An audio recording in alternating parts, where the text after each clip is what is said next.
The polished mahogany table in the Vanderbilt mansion's grand dining room seemed to stretch endlessly as Nora's father slammed his fist down, his voice echoing off the crystal chandeliers. "You will marry and give us an heir, Nora, or the entire family empire falls to ruin with you."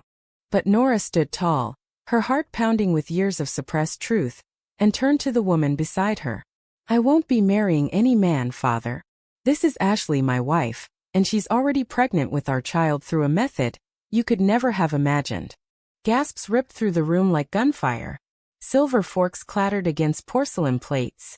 Nora's mother clutched her pearls so tightly the string threatened to snap.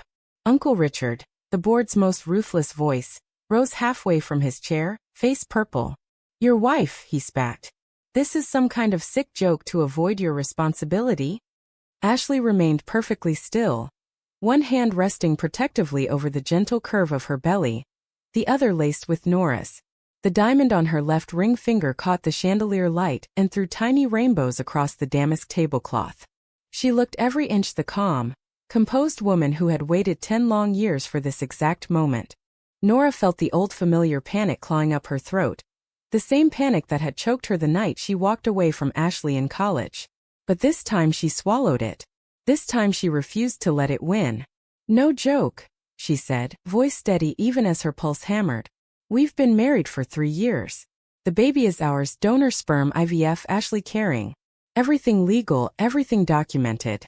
And before any of you start calculating how to spin this for the board, I suggest you listen, because the past just walked into this room and it's not leaving."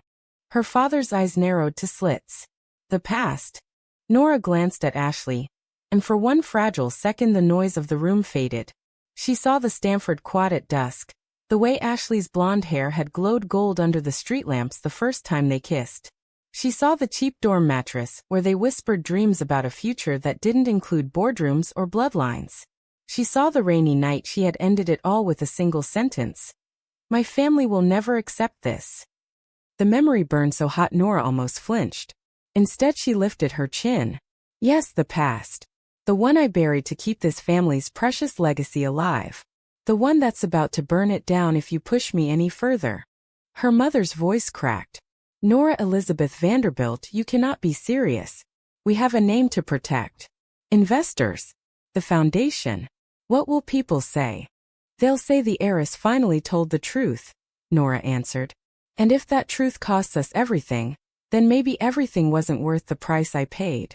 The room erupted again, questions flying like shrapnel. Nora held Ashley's hand tighter, grounding herself in the warmth of skin she had once convinced herself she could live without. 10 years of silence, 10 years of polite smiles at charity galas while her heart quietly bled out. 10 years of watching Ashley from afar through mutual friends, learning she had moved to Seattle, built her own life, then come back when Nora's desperate late-night call finally came. Now the secret was a living, breathing thing between them, literally. The baby kicked under Ashley's palm and Nora felt the tiny movement through their joined hands. It was real. It was theirs. And the family that had demanded an heir now had won in the most unexpected way possible. But Nora knew the war had only just begun. Because the moment the shock wore off, the real questions would start. The real accusations. And the past she had tried to outrun was about to drag every single one of them under. Uncle Richard leaned forward, voice low and venomous. "Explain yourself, girl. And start with how long you've been lying to us."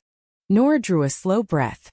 The story she had locked away since senior year was about to spill out, and once it did, nothing in this house would ever be the same.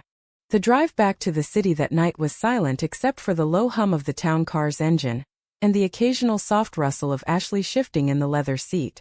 Nora stared out the tinted window at the blurred lights of the Hudson Valley, but all she could see was the Stanford Library in 2014. She had been 20 pre-law, already being groomed to take over the family's venture capital firm. Ashley had been the bright-eyed biology major with paint on her jeans and a laugh that made the whole quad turn. They met at a late-night study group that turned into coffee, then midnight walks, then stolen kisses behind the stacks. Nora still remembered the exact smell of old books and Ashley's vanilla shampoo the first time she said, "I think I'm falling in love with you." For 6 perfect months they lived in a bubble, until Nora's mother flew out for Parents' Weekend and caught them holding hands outside the dorm. The conversation that followed still echoed in Nora's bones. You have a duty, darling. The company employs thousands. Our name opens doors no one else can touch. This phase will destroy all of that. End it now before it ruins you both. Nora had cried for 3 days straight. Then she did what Vanderbilt women were raised to do, she obeyed.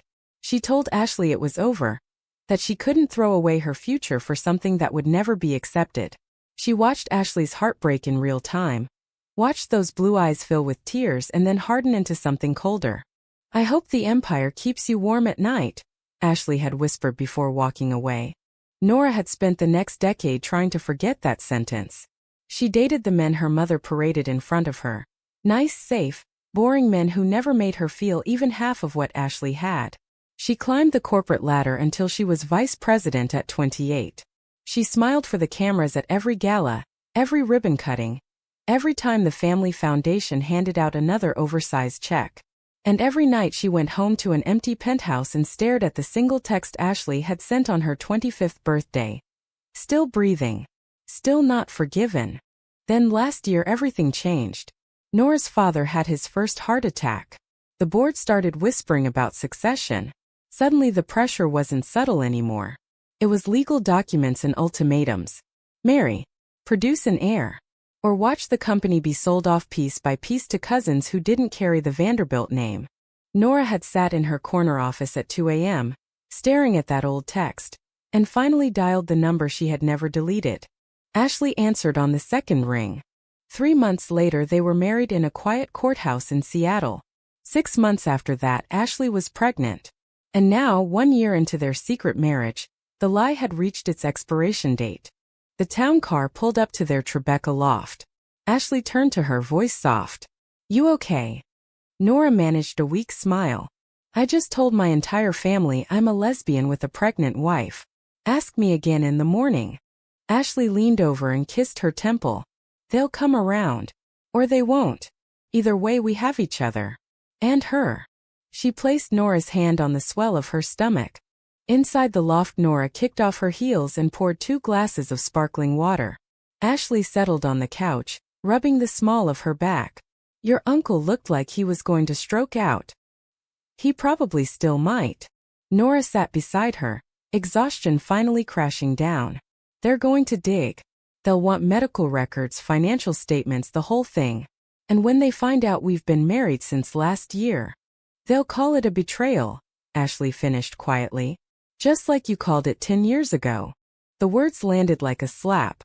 Nora closed her eyes. I never stopped being sorry. I know. Ashley's fingers traced gentle circles on Nora's wrist. But sorry doesn't erase the years I spent thinking I wasn't enough. Or the nights I wondered if you ever really loved me. Nora turned, cupping Ashley's face.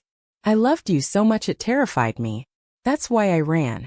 Because if I stayed I would have chosen you. And my father made it very clear what choosing you would cost. Ashley searched her eyes for a long moment, then leaned in until their foreheads touched. Then choose me now. All the way. No more hiding. The kiss that followed was slow and full of every unsaid word from the last decade. When they pulled apart, Nora whispered, I already did. The papers are on the lawyer's desk. Tomorrow the whole world finds out Nora Vanderbilt is married to a woman and expecting a daughter. Ashley smiled, small and fierce. Good. Let them come for us. We've survived worse. But as Nora lay awake later that night listening to Ashley's steady breathing, she knew the worst was still ahead. Because her family didn't just lose heirs, they destroyed threats. And right now, Ashley and their unborn child were the biggest threat the Vanderbilt empire had ever faced. The morning headlines were brutal. Vanderbilt heiress in secret same-sex marriage, baby on the way. Nora scrolled through the articles on her phone while the coffee machine hissed in the background. Every major outlet had the story. Someone at the dinner, probably Uncle Richard, had leaked it before the dessert course was even served. Ashley padded into the kitchen in one of Nora's old Stanford t-shirts, hair messy from sleep. Damage control already started? Full nuclear. Nora turned the screen so Ashley could see the photo someone had snapped through the mansion windows. The two of them holding hands, Ashley's bump clearly visible. They're calling it a scandal of dynastic proportions. Ashley poured herself a glass of orange juice and leaned against the counter. Let them. We knew this was coming. The doorbell rang before Nora could answer. When she opened it, her mother stood on the threshold in full armor. Chanel suit, pearls, and a face that could freeze lava. May I come in? Nora stepped aside. You're already inside my life, Mother. Might as well enter the apartment. They sat in the living room like strangers. Ashley remained in the kitchen, giving them space but staying close enough to hear every word. You humiliated us, her mother began without preamble. The foundation lost 3 major donors overnight. The board is calling an emergency meeting. Your father hasn't slept. Nora folded her hands in her lap. I'm sorry you feel humiliated. I'm not sorry I told the truth. The truth. Her mother's laugh was brittle. The truth is you threw away everything we built because of a college fling that should have ended years ago. It never ended, Nora said quietly. I ended it. You told me to. And I was stupid enough to listen. Her mother's eyes flicked toward the kitchen. She's pregnant. How? Modern medicine. You should try reading something besides the Wall Street Journal. Don't be flippant. This child will never be accepted as a Vanderbilt heir. Not legally, not socially. Actually, Nora reached for the folder on the coffee table. Our lawyers disagree. The marriage is recognized in New York. The baby was conceived after the wedding. Blood or DNA doesn't matter when the birth certificate lists both mothers. You wanted an heir. You have one. Her mother stared at the legal documents like they were written in a foreign language. You planned this. Every day for 10 years. Nora's voice didn't waver. While I smiled at your fundraisers and shook hands with your approved suitors, I was planning how to come back to the only person who ever made me feel alive. The silence stretched until Ashley stepped into the room, hand resting on her belly. Mrs. Vanderbilt, I know you don't like me, but this little girl is going to call you Grandma whether you like it or not. You can fight us and lose, or you can be part of her life. Your choice. Nora's mother stood, spine rigid. You have until the end of the week to issue a public statement correcting this misunderstanding. Otherwise, the family will take measures. She left without another word. Nora sank back against the couch, suddenly exhausted. Ashley sat beside her and pulled her close. She's scared. She's dangerous, Nora corrected. And she's not the only one. By noon, the threats started arriving, subtle at first. Board members suggesting she take a leave of absence. Old friends from prep school suddenly too busy to return texts. The doorman downstairs mentioned a reporter camped across the street. Nora paced the loft while Ashley napped. Every step brought another memory. The night she had driven to Ashley's apartment in Seattle after the heart attack, begging for another chance. The quiet wedding with only 2 witnesses. The first ultrasound where they heard the heartbeat and cried in the car afterward. She stopped at the window and watched the city pulse below. 10 years ago she had chosen legacy over love. Today she was choosing love over legacy. The question was whether she could survive the cost. Her phone buzzed. Unknown number. She answered anyway. Nora? It's Richard. We need to talk. Alone. Tonight. Or I promise you, the next headline will be a lot uglier than today's. The private club in Midtown smelled of aged scotch and old money. Uncle Richard waited in a corner booth, 2 glasses already poured. Nora slid in across from him, nerves steel-plated. You have 5 minutes, she said. He slid a thick envelope across the table. Open it. Inside were photos, grainy but unmistakable. Nora and Ashley kissing outside the courthouse last year. Ashley's first prenatal appointment. Even a shot of Nora buying a tiny onesie in a baby boutique. We've been watching, Richard said calmly. For months. We knew something was off when you suddenly started flying to Seattle every other weekend. Nora kept her face blank. Congratulations on the surveillance budget. He leaned forward. Here's the deal. Sign the annulment papers. Ashley takes a generous settlement and disappears. You marry the nice young man from Goldman we've already vetted. The baby can be handled discreetly. No one ever needs to know the details. Nora laughed once, sharp and humorless. Handled discreetly? You mean paid off or worse? I mean protected from the circus your choices are about to create. Do you really want your daughter growing up with tabloid headlines calling her mother a dyke who destroyed a billion-dollar empire? The word hit like a slap. Nora's fingers tightened around the glass until her knuckles whitened. She'll grow up knowing both her mothers loved her enough to fight for her. That's more than I can say for some of us. Richard's eyes hardened. Your father had another episode this morning. The stress is killing him. Is that what you want on your conscience? Guilt slammed into Nora so hard she almost gasped. She pictured her father in the hospital bed 10 months ago. Tubes everywhere, whispering, "Don't let the name die with me, sweetheart." But then she pictured Ashley's face during the ultrasound, the way her eyes had lit up when the technician said, "It's a girl." She pictured the tiny kicks against her palm at night. "No," she said quietly. "But I won't kill myself slowly to keep him alive either. Not anymore." Richard sat back, disappointed but not surprised. "Then you leave us no choice. Tomorrow the board votes to remove you as heir apparent. The foundation will issue a statement distancing itself from your lifestyle. And we'll make sure every social circle in this city knows exactly what kind of woman you are." Nora stood, leaving the untouched scotch on the table. "Do what you have to do. But remember this, when the dust settles I'll still have a family. You'll just have a company." She walked out into the cold night air and didn't stop until she reached the loft. Ashley was waiting up, worry etched across her face. Nora pulled her into a fierce hug, breathing in the scent of her shampoo. "They're coming for us," she whispered. Ashley kissed her forehead. "Then we fight back. Together." The next 48 hours were a blur of lawyers' frantic calls and sleepless nights. Nora watched her name stripped from the company website like it had never existed. Her mother left a single voicemail. "You chose this. Live with it." But the worst was the silence from her father. No calls. No texts. Just the knowledge that she had broken the one man who had ever believed she could run the empire. On the third night Ashley woke her with a gentle shake. "The baby's moving a lot. Feel." Nora placed her hand on the warm curve and felt the strong, insistent kicks. Tears slipped down her cheeks before she could stop them. Ashley wiped them away. "She's already fighting. Just like her mom's." Nora laughed through the tears.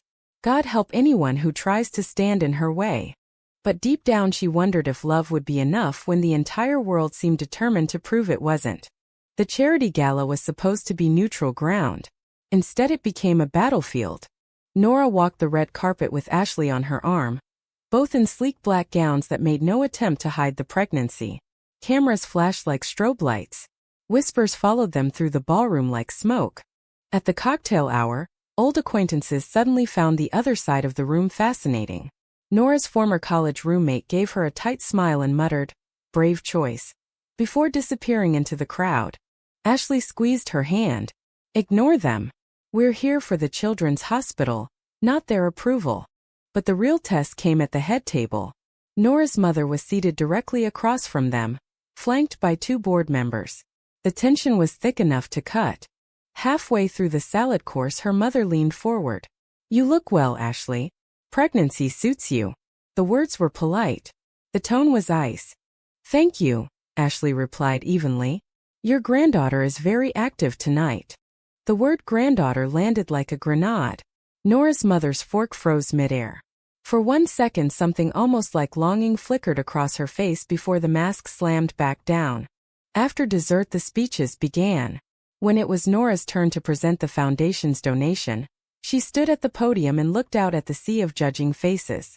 "Tonight isn't about me," she began. "It's about the children who need us. But I'd be lying if I said my own journey hasn't taught me something about family. Real family isn't the name on a building. It's the people who stay when everything else falls apart." She glanced at Ashley, who gave her a small nod. "I used to think love was something I had to sacrifice for duty. I was wrong. Love is the only duty that matters. And I'm finally brave enough to live that truth." The applause was polite but scattered. As Nora stepped down, her mother caught her arm. That was quite the speech. Almost believable. It was the truth. Her mother's eyes glistened for the first time in decades. "Your father asked about you today. He wanted to know if you're happy." Nora's throat tightened. "Tell him I am. For the first time in 10 years. Later that night, back in the loft, Nora's phone rang. Unknown number again. She almost didn't answer, but something made her swipe. It was her father. Voice weak but clear. Nora. Dad. A long pause. I saw the speech. On the news. Another pause. I'm proud of you. The words cracked something open inside her chest. Even after everything? Especially after everything. I was wrong to make you choose. Come see me tomorrow. Bring Ashley. I want to meet my granddaughter's mother properly. When she hung up, Nora was crying again. Ashley wrapped her arms around her from behind. See? Some walls do come down. But not all of them. The next morning the board officially voted to remove Nora from all positions. The foundation issued a carefully worded statement about personal choices. Social media exploded with both support and vicious hate. Nora read every comment, letting the pain wash over her like a tide. Then she closed the laptop and turned to Ashley. We're going to be okay, she said. No matter what they throw at us. Ashley smiled. We already are. 6 weeks later the nursery was finished, soft gray walls, a white crib, tiny clothes folded neatly in drawers. Nora stood in the doorway watching Ashley hang a mobile of silver stars. The sight filled her with a peace she hadn't known existed. Her father had kept his word. He met Ashley over tea in the hospital's sunroom, fragile but determined. He had placed one trembling hand on Ashley's belly and whispered, "Welcome to the family, little one." It wasn't forgiveness. Not yet. But it was a beginning. The rest of the family remained fractured. Uncle Richard still refused to speak to her. Her mother sent weekly flowers with no note. The company stock had dipped then stabilized. Life, it turned out, continued even when dynasties trembled. Nora stepped into the nursery and wrapped her arms around Ashley from behind. She's going to be so loved. Ashley leaned back into her. By both of us. And maybe someday by all of them. The doorbell rang. Nora opened it to find her mother standing there. No pearls this time, just a simple sweater and the tired eyes of someone who had been fighting herself for months. I brought this, she said, holding out a small velvet box. Inside was the Vanderbilt christening gown, yellowed with age but carefully preserved. It was yours. I thought maybe she might want it. Nora's throat closed. She stepped aside. Come in. Ashley's in the nursery. They stood together. 3 women and one tiny life still waiting to meet the world around the crib. No grand speeches. No apologies that would fix everything overnight. Just the quiet understanding that some wounds take generations to heal.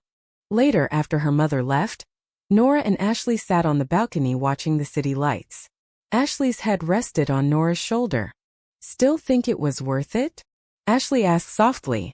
Nora kissed her temple. Every single second of pain brought me here. To you. To her. So yes. 1,000 times yes.